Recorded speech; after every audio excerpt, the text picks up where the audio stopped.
Ya, terima kasih Anda masih bersama kami di Siang. Pemirsa, daerah perbatasan merupakan beranda terdepan NKRI. Untuk itu, daerah perbatasan menjadi penting dalam pencegahan penyebaran virus corona, sehingga diperlukan langkah-langkah strategis dalam upaya pencegahan masuknya virus corona. Lalu apa saja upaya yang dilakukan oleh Badan Nasional Pengelola Perbatasan? Dan siang ini kita berbincang melalui sambungan Skype dengan PLT Sekretaris BNPP, Bapak Suhajar Diantoro. Selamat siang, Pak. Selamat siang Bang Togi. Ya, gimana Pak kabarnya siang hari ini? Alhamdulillah sehat. Masih bekerja di kantor nih Pak ya? Ya, kebetulan kami membagi tugas dan saya kebagian hari ini di kantor. Oke, baik Pak. Ini saya langsung aja ini secara umum nih Pak ya. Ya, Langkah-langkah apa saja sih Pak atau enggak kebijakan dari pihak BNPP ini dalam upaya pencegahan virus corona Pak? baik. Tentunya langkah-langkah ini terkoordinasi secara nasional ya. Kemudian untuk BNPP, di mana Bapak Tito Karnavian, Menteri Dalam Negeri juga selaku Kepala Badan Nasional Pengelola Perbatasan, itu mengambil setidaknya 3 langkah strategis ya dalam hal ini. Yang pertama adalah upaya pengetatan pengawasan titik-titik perlintasan batas antar negara. Nah, karena itu untuk hal ini Bapak Menteri Dalam Negeri selaku Kepala BNPP, kami telah berkirim surat kepada Panglima TNI. Karena bagaimana kita ketahui perbatasan ini kan ada pos lintas batas negara, ada pos lintas yang bukan PLBN, dan ada lagi jalur-jalur lain yang tidak resmi. Nah, karena itu semuanya ini menjadi bagian yang harus kita cover. Jadi surat kepada Panglima ditembuskan kepada 15 gubernur yang mempunyai daerah perbatasan negara dan 54 bupati wali kota. Di mana dalam surat itu kita mengharapkan kerjasama di lapangan, yang mana kita ketahui di ujung-ujung terdepan itu tidak semua batas-batas yang saya sebutkan tadi itu ada imigrasi, ada bea cukai. Daerah-daerah yang jalur tidak resmi di kecamatan-kecamatan perbatasan itu ada PAM perbatasan, itu di bawah Panglima. Ada camat perbatasan di bawah Bupati. Ada Forkompimda, ya, ada Kapolsek, ada Danramil, ada Puskesmas di kecamatan. Nah, inilah kita meminta agar terkoordinasi dengan baik. Itu langkah strategis yang pertama. Yang kedua, bagaimana kita ketahui, Bapak Presiden Republik Indonesia, Bapak Jokowi, telah merubah paradigma di perbatasan, di mana perbatasan menjadi beranda muka, seperti yang tadi disebutkan Bang Togi. Oleh karena itu, Bapak Presiden telah membangun 7 pos lintas batas negara, di mana setelah PU menyelesaikan pembangunan tersebut diserahkan kepada BNPP untuk menjadi manajer pengelolanya. Kita mempunyai 7 PLBN. Maka kebijakan strategi Bapak Menteri di 7 PLBN ini adalah melakukan peningkatan pelayanan untuk mengelola lalu lintas orang, terutama WNI kita yang pulang dari Malaysia sejak pertengahan Maret karena Malaysia memperlakukan wilayahnya yang dikenal dengan lockdown. Maka peningkatan pelayanan di PLBN menjadi langkah strategis kedua yang dilakukan oleh Bapak Menteri. Kemudian yang ketiga, Bapak Menteri Dalam Negeri selaku Kepala BNPP juga telah membentuk apa yang kita sebut dengan gugus tugas. Gugus tugas khusus untuk mengelola, menangani, mendata dalam rangka pencegahan COVID-19 ini di daerah perbatasan. Jadi kira-kira ada 3 hal lah yang saya sebutkan tadi. Demikian, Bang Togi. Ya Pak Suharja, apakah ada kendala Pak untuk melakukan tugas-tugas ini?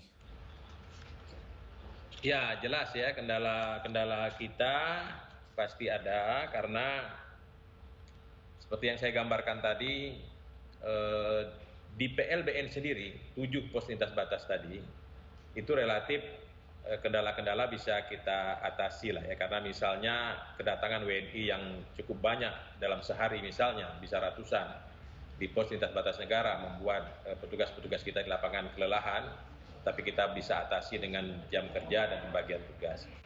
Kendala-kendala lain yang lebih serius saya pikir adalah di kecamatan-kecamatan perbatasan yang saya gambarkan tadi tidak mempunyai kelengkapan yang cukup, karena memang bagaimana kita ketahui pelintasan batas kita ini selain yang resmi, jadi seperti saya gambarkan tadi PLBN yang resmi, juga yang jalur tidak resmi. Nah ini yang ditangani oleh PAM perbatasan, laporan-laporan dari camat di perbatasan, memang kita masih menghadapi kendala-kendala kekurangan sarana dan prasarana medis yang berkaitan dengan penanganan COVID-19 ini. Kalau puskesmas di kecamatan Indonesia rata-rata sudah dilengkapi dengan sarana prasarana yang memadai untuk melakukan pelayanan kesehatan masyarakat. Tapi menghadapi COVID-19 ini tentunya memerlukan modifikasi. Gitu.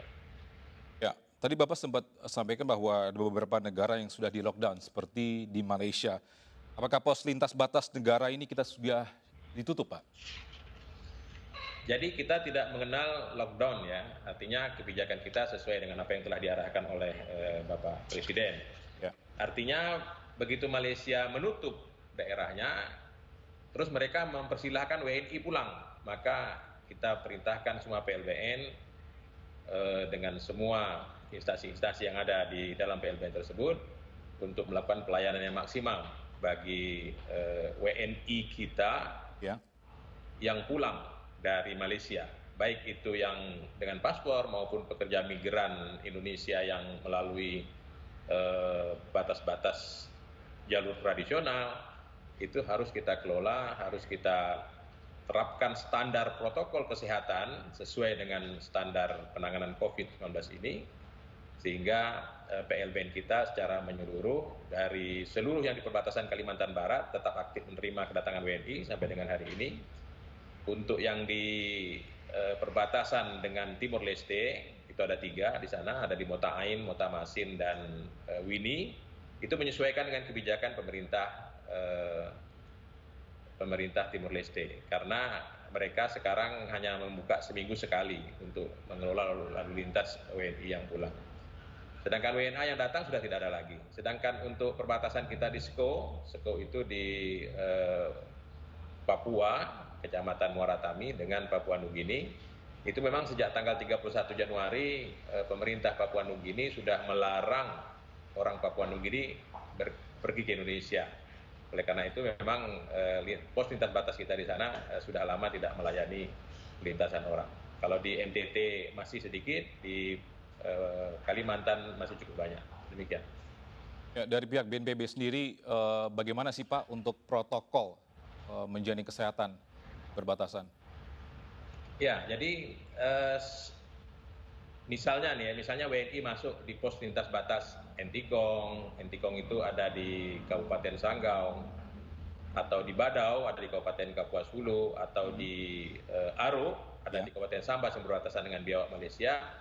Nah itu jelas begitu mereka datang, mereka diwajibkan mencuci tangan dengan sabun di air yang mengalir, kemudian mobil-mobil yang lewat kita masukkan ke car wash, lalu barang-barang disemprot disinfektan, baru setelah itu ditemui oleh petugas karantina kita untuk melakukan pengukuran suhu. Setelah itu baru pengisian kartu kuning. Nah, setelah selesai itu semua, setelah selesai penanganan oleh petugas karantina, baru masuk ke petugas imigrasi, baru pemeriksaan barang. Setelah itu baru mereka diberangkatkan, meninggalkan pos lintas batas negara, masuk ke wilayah Indonesia. Nah, kembali ke daerahnya masing-masing. Setelah dengan status ODP tentunya ya, sesuai dengan standar. Demikian. Ya, untuk dari segi kesiapan peralatan medis nih Pak dan juga maupun SDM dalam upaya mengantisipasi penyebaran virus corona berbatasan itu bagaimana sih Pak? Ya, jadi kalau perlengkapan medis di PLBN secara umum, walaupun di sana sini ada kekurangan, itu segera dapat kita tangani. Secara umum insya Allah peralatan penanganannya sampai ambulan segala macam itu relatif lengkap ya di 7 pos lintas batas negara. Nah, apabila kita menjenguk ke batas-batas negara kita yang jalur-jalur tidak resmi, nah itu kita berkoordinasi dengan camat, dengan sekda-sekda di kabupaten perbatasan, dengan bupati kabupaten perbatasan, itu memang kita menemukan kendala-kendala masih mereka hadapi, kekurangan-kekurangan bagaimana. Karena bagaimana saya sampaikan tadi bahwa puskesmas kita di seluruh Indonesia itu memang sudah disiapkan dengan peralatan medis yang memadai untuk melakukan pelayanan kesehatan kepada seluruh masyarakat. Tapi virus corona ini kan hal yang baru, nah karena itu tentunya memerlukan penyesuaian-penyesuaian. Demikian. Apakah ada kendala Pak untuk peralatan medis untuk daerah perbatasan Pak? Ya, Untuk masker, sekarang lainnya. gugus tugas yang telah dibentuk oleh Bapak Menteri Dalam Negeri yang khusus untuk perbatasan ini, di mana saya ditunjuk sebagai ketua, itu kami sedang melakukan pendataan kebutuhan-kebutuhan tersebut di 222 kecamatan yang berbatasan langsung dengan negara tetangga. Ini sedang berproses, jadi sementara ini dari data yang masuk sudah hampir 2/3, memang sangat membutuhkan banyak perhatian tentunya, baik itu dari pemerintah daerah maupun pemerintah pusat. Nah, pemerintah daerah juga kita sudah mendapat kabar yang positif dari kawan-kawan di perbatasan bahwa kabupaten-kabupaten perbatasan juga sudah tahap akhir merubah APBD mereka, merevisi APBD mereka untuk menyesuaikan dengan kebutuhan yang dihadapi. Contohnya misalnya Kabupaten Sintang, ya Kabupaten Sintang itu mengkabarkan kepada kita mereka menyiapkan anggaran perubahan APBD itu mencapai 22 miliar misalnya untuk mengantisipasi ini, dan kita berharap sebagian diantaranya dapat dialokasikan untuk di kecamatan-kecamatan perbatasan negara yang berbatasan langsung yang menghadapi kedatangan WNI dari Malaysia ke kita, seperti itu. Ya, untuk respon dari masyarakat, Pak, bagaimana Pak terhadap dengan antisipasi penyebaran virus corona? Ya, kalau masyarakat, kalau di PLBN standar ya, insya Allah di PLBN karena pos lintas batas itu mengelola orang yang datang, mengelola barang yang melintas, itu secara umum mereka sangat patuh dan disiplin dengan aturan yang kita terapkan di PLBN. Jadi standar protokol kesehatan di pos lintas batas negara insya Allah dapat terkawal dengan baik. Nah, untuk di kecamatan-kecamatan perbatasan itu kita mendorong Pak Bupati, Bapak Ibu Sekda, dan camat-camat perbatasan. Camat-camat perbatasan ini sudah menyampaikan laporan-laporan kepada kita. Mereka, alhamdulillah kita bangga dengan mereka. Mereka sangat aktif sekali membangun posko-posko COVID-19 ini di perbatasan negara. Kemudian mereka berkoordinasi dengan kawan-kawan yang ada di sana, dan Ramil, Kapolsek, jajaran batalion-batalion yang mengamankan perbatasan, puskesmas. Saya mendapat laporan melalui foto, video, alhamdulillah kita bangga dengan mereka, ternyata mereka sangat aktif melakukan edukasi kepada masyarakat, membagikan vitamin-vitamin dan lain sebagainya. Seperti itu Bang Togi. Alhamdulillah sebagian besar kecamatan-kecamatan perbatasan sangat aktif melakukan langkah-langkah itu. Oke, baik Pak Suharjo, kita akan break sejenak, jangan kemana-mana, dan pemirsa tetaplah bersama kami di Indonesia Siang.